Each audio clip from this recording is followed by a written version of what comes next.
வணக்கம், welcome to கரண்டி current reviews. நீங்கள் திரைமறை சிகிச்சையில் எந்த படத்தை பற்றி பார்க்க போகிறோன்னா, விஷ்ணு விஷால், ஐஸ்வர்யா லட்சுமி நடித்து வெளியிருந்திருக்கிற கட்டா குஸ்தி 2 படத்தை பற்றி தான் பார்க்க போகிறோம். கட்டா குஸ்தி 2 இந்த படத்தோட கதையை பற்றி பார்த்தோன்னா, பார்ட் 1ஓட சீக்குவல் தான் அது. கட்டா குஸ்தி 1ல் என்ன நடக்குன்னு ஃபஸ்ட் பார்த்துருவோம்.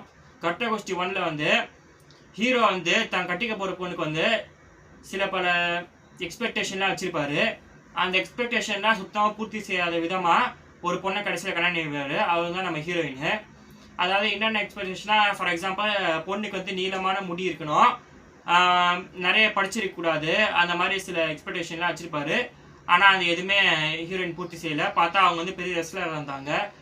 அதை வந்து கல்யாணம் பண்ணி கொஞ்ச நாள் கழிச்சு தான் ஹீரோவுக்கு தெரிய வருது. அதுக்கப்புறம் என்ன நடக்கிறது தான் அந்த படத்தோட கதையாக இருக்கும். அதுக்கப்புறம் சில சண்டையெல்லாம் வருது அவங்களுக்குள்ள, அந்த எக்ஸ்பெக்டேஷனை பூர்த்தி செய்யாததுனால.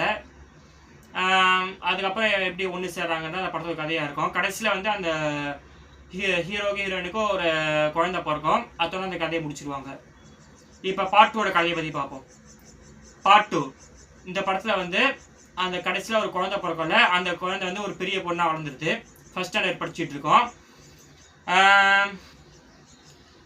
அதுக்கப்புறம் வந்து பார்த்தா அந்த ஹீரோயின் வந்து பெரிய ரெஸ்லராக இருப்பாங்க அந்த படத்தில். இன்னும் பெருசாக வந்து ஒரு போஸ்டிங்லாம் அடிச்சிருக்கோம் அவங்களுக்கு. அவங்க வந்து டெய்லி வேலைக்கு போயிட்டு வருவாங்க. ஹீரோ வந்து ஹவுஸ் ஹஸ்பண்டாக இருப்பார். வீட்டு வேலையை பார்த்துப்பாரு. அப்புறம் குழந்தைய ஸ்கூலில் போய் ட்ராப் பண்ணுறது, பிக்கப் பண்ணுறது, அந்த வேலையெல்லாம் அவர் பார்த்துப்பாரு. அதை பற்றி அவர் எந்த கவலையும் படல. அவர் வந்து அவரோட ஒய்ஃப் வந்து பெரிய ரெஸ்லர் ஆகணும், இன்னும் நிறைய சாதிக்கணும்னு தான் அந்த இன்டென்ஷன் தான் அவருக்கு இருந்துச்சு. மற்றபடி அவருக்கு எந்த ஈகோவும் கிடையாது. ஆனால் அவருக்கு சுற்றி இருக்க சமுதாயம் வந்து அவரை வந்து ரொம்ப தாழ்த்தி பேசும், ரொம்ப ஒரு மாதிரி அவர் ரொம்ப டவுன்கிரேட் பண்ணும். அதை பற்றிலாம் அவர் பெருசாக கவலைப்பட மாட்டார். அவர் வேலையை மட்டும் அவர் பார்த்துக்கிட்டு இருப்பார். ஆனால் பார்த்தீங்கன்னா நடுவில் வந்து சில பல பிரச்சனைகள்லாம் வருது. அந்த கோச்சால் அது வந்து ஹீரோயினுக்கும் நிறைய பிரச்சனைகள்லாம் வருது. ஹீரோயின் நல்லதுக்காக செஞ்ச ஒரு விஷயமே கடைசியில் பார்த்தீங்கன்னா தப்பான வழியில் போய் முடிஞ்சிருது. அதனாலே அவங்களுடைய ஒரு பிரிவினை வருது. அதுக்கப்புறம் வந்து என்ன நடக்குதுன்னா அந்த படத்தோடைய கதை ஏன் எப்படி சேர்றாங்கன்னு தான். ஸோ இந்த படத்தோட கதையை பற்றி பார்த்துட்டோம். இந்த படத்தோட பாசிட்டிவ்ஸ் அண்ட் நெகட்டிவ்ஸை பற்றி பார்ப்போம். பாசிட்டிவ்ஸ்ன்னு பார்த்தீங்கன்னா இந்த படத்துக்கு வந்து ஃபர்ஸ்ட் பார்ட் அளவுக்கு ஸ்ட்ராங்கான கதை இல்லாட்டியுமே கூட ஓரளவுக்கு போர் அடிக்காத மாதிரி தான் கொண்டு போயிருப்பாங்க இந்த கதையை. ஃபர்ஸ்ட் ஹாஃப் ஆகட்டும், செகண்ட் ஹாஃப் ஆகட்டும், ரெண்டு இதுலேயும். அப்புறம் பார்த்தீங்கன்னா பர்ஃபார்மன்ஸ் பார்த்தீங்கன்னா இந்த படத்தில் வந்து இந்த குழந்தை கதாபாத்திரம் முதல் கொண்டு எல்லாருமே வந்து நல்லா பர்ஃபார்ம் பண்ணியிருப்பாங்க. விஷ்ணு விஷால் இருக்கட்டும், ஐஸ்வர்யா லட்சுமியாக இருக்கட்டும், ஏன் நம்ம கருணாஸ் கூட சில பல சீன்ஸில் வருவார், அவரும் நல்லா பர்ஃபார்ம் பண்ணியிருந்தார். அப்புறம் காளி வெங்கட் எல்லாருமே நல்லா பர்ஃபார்ம் பண்ணியிருந்தாங்க. ஸோ பர்ஃபார்மன்ஸ்க்கு எந்த ஒரு குறையும் இல்லை. அவரை பார்த்தீங்கன்னா காமெடி சீன்ஸ் பார்த்தீங்கன்னா ஒரு இடத்துல ரொம்ப சில இடத்துல ரொம்ப ஓவராக போகாமல் இருந்தாலுமே கூட சிரிப்புற மாதிரி காமெடிஸு, ஜாலியாக வந்து பார்க்குற மாதிரி காமெடிஸ்லாம் நிறைய இருக்குது இந்த படத்தில். நல்ல ஒரு என்டர்டெய்னிங் ஸ்க்ரீன் பிளே வந்து நல்லா இருந்துச்சு இந்த படத்தில். ஸோ அந்த படத்தோட பாசிட்டிவ்ஸை பற்றி பார்த்துட்டோம். இந்த படத்தோட நெகட்டிவ்ஸை பற்றி பார்ப்போம். நெகட்டிவ்ஸின்னு பார்த்தீங்கன்னா இந்த படத்தோட ப்ரீ கிளைமேக்ஸ் தான். ப்ரீ கிளைமேக்ஸில் என்ன நடக்கும்னா ஐஸ்வர்யா லட்சுமிக்கும் விஷ்ணு விஷாலுக்கும் டைவர்ஸ் பண்ணுற முடிவுக்கு வந்துடுவாங்க ஐஸ்வர்யா லட்சுமி. அதனால் வந்து கோர்ட்டில் கேஸ் போடுவாங்க. அப்போ வந்து ஜட்ஜாக வந்து ரம்யா கிருஷ்ணன் வருவாங்க கெஸ்ட் ரோலில். அந்த கோர்ட் சீன்ஸ்லாம் கொஞ்சம் ஒரு மாதிரி ரொம்ப லாஜிக்கே இல்லாமல் போன மாதிரி தான் இருந்துச்சு. அதாவது ரம்யா கிருஷ்ணன் ஜட்ஜாக வருவாங்கள்ல, அவங்க வச்சது தான் சட்டம்ன்ற மாதிரி இருக்கும். வக்கீல பேசக்கூடாது, நான் தான் இங்கே பேசுவேன், அவங்க தான் இங்கே பேசுன்ற மாதிரி சொல்லுவாங்க. அதெல்லாம் கொஞ்சம் ஒரு மாதிரி ரொம்ப லாஜிக்கே இல்லாத மாதிரி தான் இருந்துச்சு. சரி, அதெல்லாம் பொறுத்துக்கிட்டு படத்தை பார்த்தா அந்த சீன்லலாம் வந்து சுத்தமாக அந்த கோர்ட் சீன் தான் ரொம்ப சீரியஸாக எடுத்துருக்கணும். ஆனால் அதுலேயும் காமெடி பண்ணுறன்ற பேரில் ஏதோ குழப்பி விட்டாங்க. அந்த சீனோடையே படத்தை முடிச்சிருந்தா கூட கொஞ்சம் ஓகே வந்திருக்கும், கன்வின்ஸ் பண்ணி போகிற மாதிரி. இல்லை ஒரு 3 மாதம் 6 மாதம் பிரிவினைக்கு அப்புறம் டேவஸ் தரேன் அந்த மாதிரி தந்துரு, அதுக்கப்புறம் கன்வின்ஸ் ஆகி போகிற மாதிரி முடிச்சிருந்தா கூட படம் நல்லா இருந்திருக்கும். ஆனால் என்ன நடக்கும்னா கோர்ட்டு சீன் முடிச்சதுக்கப்புறம் கோர்ட்டுக்குள்ளேயே ஹீரோவுக்கும் ஹீரோயினுக்கும் ஒரு போட்டி முடிவு பண்ணிடுவாங்க, குஸ்தி போட்டி. இந்த குஸ்தி போட்டியில் யார் ஜெயிக்கிறாங்களோ அவங்க கூட தான் குழந்தை இருக்குன்ற மாதிரி. இந்த சீன் வந்து எப்படி தான் எழுதுறாங்களோ தெரில.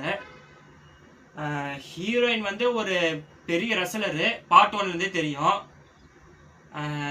அதுக்கு அப்படி அவங்க எப்படி ஹீரோ கூட போடுவாங்க, ஹீரோ எப்படி அதை தாக்கி பிடிப்பாரு, அதெல்லாம் யோசிக்கல.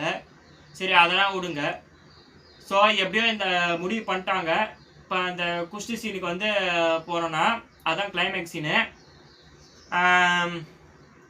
அந்த சீன் வந்து என்ன தான் படம் வந்து நல்ல காமெடி படமாக இருந்தாங்க, அதை சீரியஸாக எடுத்துருக்கணும் இல்லையா, அப்போ தானே சுவாரஸ்யமாக இருந்திருக்கும். அதாவது எவ்வளோ சீரியஸாக இருந்திருக்குன்னா, இந்த படத்தில் வந்து ஹீரோ ஜெயிப்பாரா ஹீரோயின் ஜெயிப்பாரான்ற ஒரு டென்ஷன் கிரியேட் ஆகிருக்கணும் நமக்குள்ளே பார்க்குற நமக்கு. ஆனால் அந்த டென்ஷன் கிரியேட் ஆகலை. ஏன் தான் இந்த சீன்லாம் பார்க்கணுன்ற டென்ஷன் தான் கிரியேட் ஆச்சு. நல்லா சீரியஸாக போக வேண்டிய சீனை ஏதோ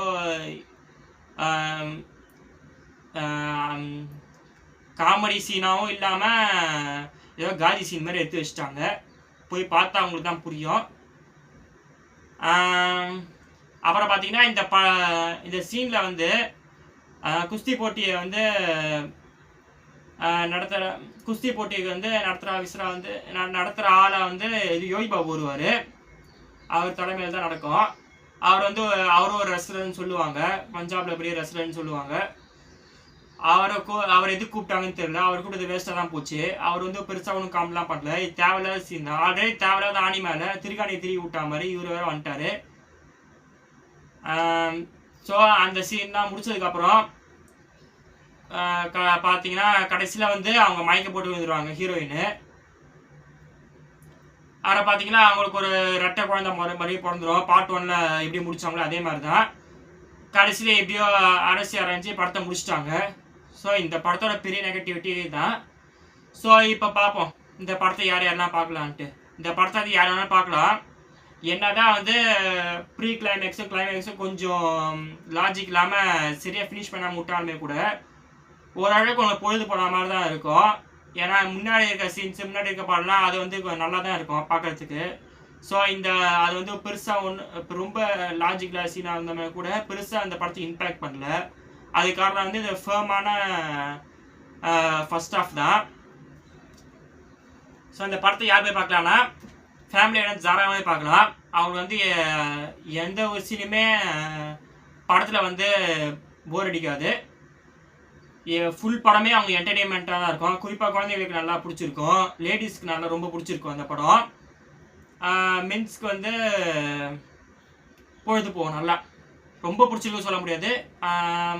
சில பல காமெடி சீன்ஸ்லாம் இருக்குல்ல, அதெல்லாம் பார்த்து அவங்க ரசிப்பாங்க. அப்புறம் வந்து யூத் ஆடியன்ஸ் பார்த்தீங்கன்னா யூத் ஆடியன்ஸும் இந்த படத்தை பார்க்கலாம், என்டர்டெய்னிங்காக தான் இருக்கும், நோ ப்ராப்ளம். ஸோ அந்த படத்துக்கு நான் கொடுக்குற ரேட்டிங் வந்து 75 out of 100. இந்த படத்தை தேட்டரில் போய் பார்த்து ரசிங்க. இந்த படம் வெற்றி அடைக்கிறதுக்கு இந்த படத்தோட டைரக்டருக்கும் ப்ரொடியூசருக்கு இந்த படத்தில் வேலை செஞ்சவனுக்கு ப்ளஸ் விஷ்ணு விஷால் சார், ஐஸ்வர்யா லட்சுமி மேடமுக்கு எல்லாருக்கும் என்னுடைய வாழ்த்துக்கள்.